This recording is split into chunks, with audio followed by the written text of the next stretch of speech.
Yes, Cat's actually in the chat right now as we start this game. We have Ghost Reaper in the top left is Legion, and Protectorate bottom right. Jayxp123. Cat says he thinks Legion splits the least in ZS because of the heroes growl the most.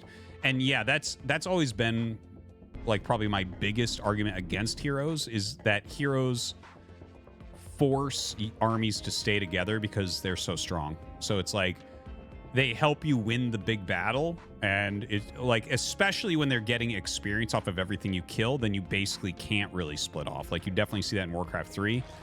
And I'm not saying that that's 100% going to be the case here, because I know the leveling is very different, but that is always a worry for me with hero-based RTS games.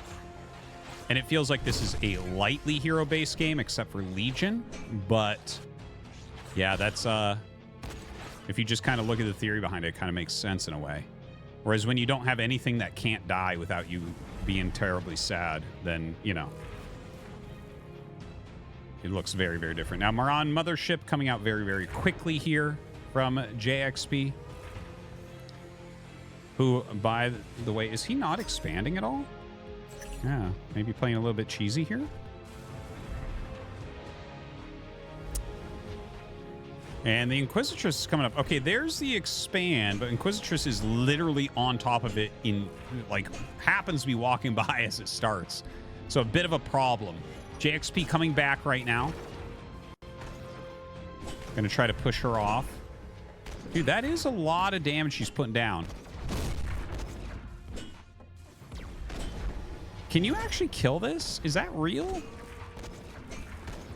Can you actually do this?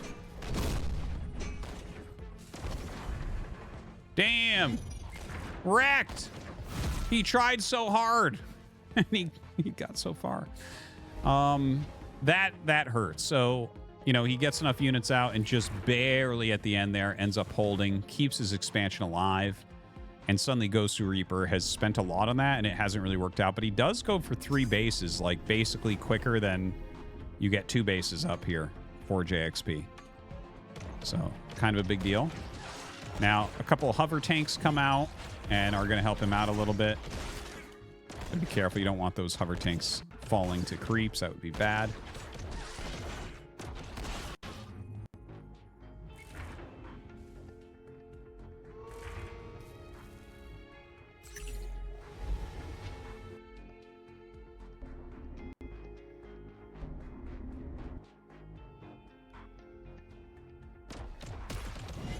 This Inquisitress actually being jumped upon immediately. Look at that damage output. Seriously. Wow. Hover tank's trying to chase her, but not going to be able to catch. Goes all the way home for a bit of heal.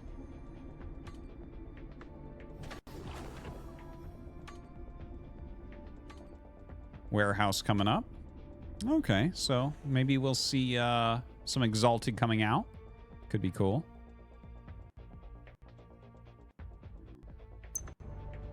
Yeah, Jayxp right now just popping out some commandos to go with his army. Again, I really do like the commandos. I think that's great unit design. Very, very fun.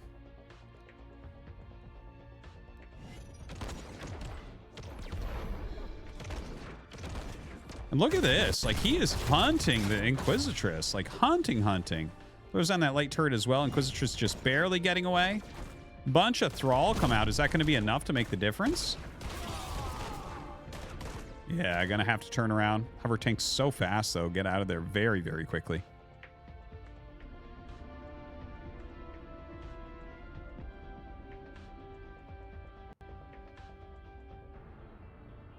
All right, light turret gets jumped on, but he's actually already there to defend it. Look at that. Nice stun comes down on Inquisitress. She has to go back. Trying to dive forward to get a kill there, but there's a lot of Thralls. That was a little bit of an overdive. Great save by Ghost Reaper.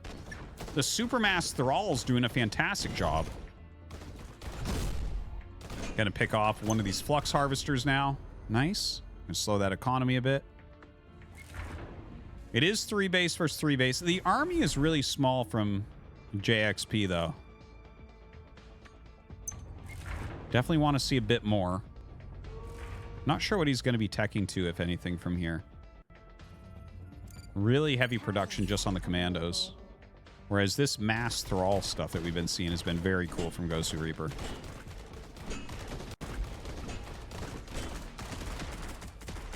Has a Titan in there now as well. All right, little stun goes down.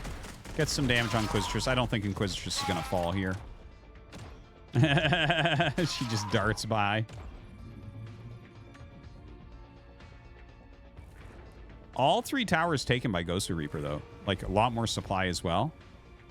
But it seems like Jayxp is, like, really putting such heavy pressure onto the hero. And look at this. We have the split now. So Ghost Reaper's on one side with his main army, and then he has this big group of thralls on the other side. So let's see how this goes down. Gonna target this base, so the third base under attack, and now the Reapers are gonna go towards the natural, it looks like. So comes in, and he is gonna get this. Okay, so he kills that, and just gonna go ahead and recall everything. In the meantime, this other group of thralls do some damage, and again, this is what you want to see. This is kind of exciting. I love it. Just kind of massing up these cheaper units that are pretty fast. He gets these upgrades for speed and attack. Hits the 2 different locations. Look at this. Coming back out. Mass units once again. Jayxp. The sides are kind of closing in on him right now.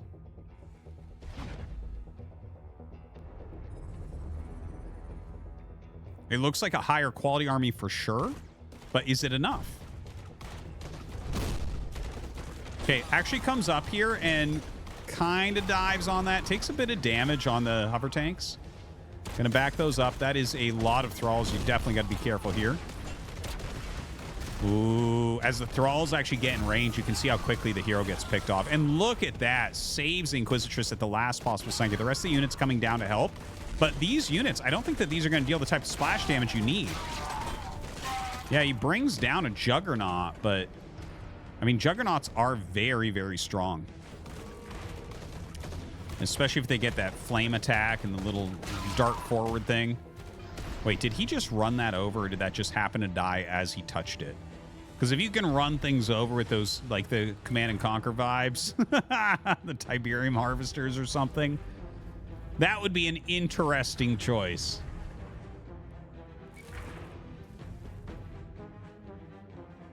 I'm actually not even sure if I'd be for or against that. I think implemented correctly, it's really cool.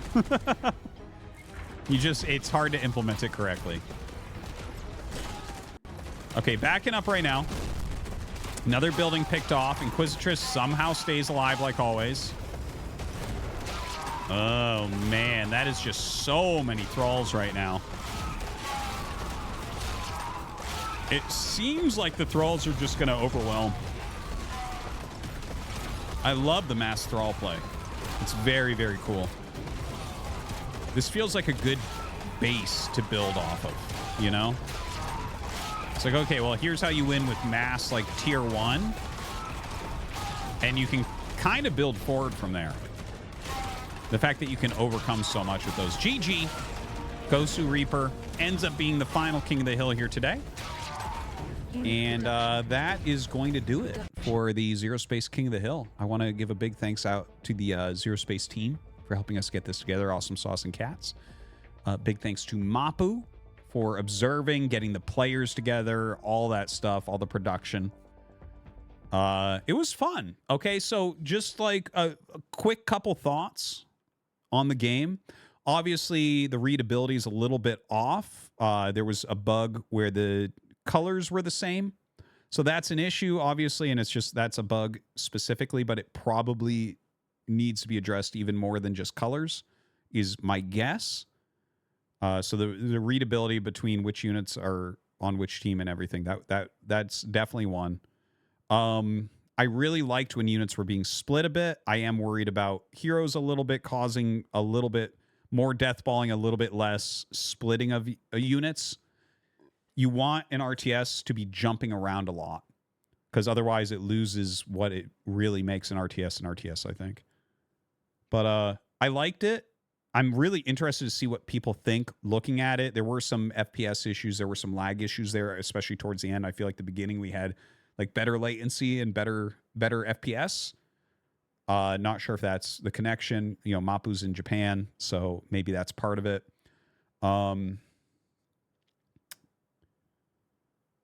I liked it though. There was definitely some refreshing things about it. felt like more scuffles, more working towards a victory, right? So battle aces can end pretty abruptly sometimes. Stormgate has been a bit too slow. This felt in a better place in that regard, where the pacing was better than Stormgate's pacing, I think. It wasn't fast-paced, nonstop action like Battle Aces, and I think that that's something where like some people will enjoy one, some people enjoy the other.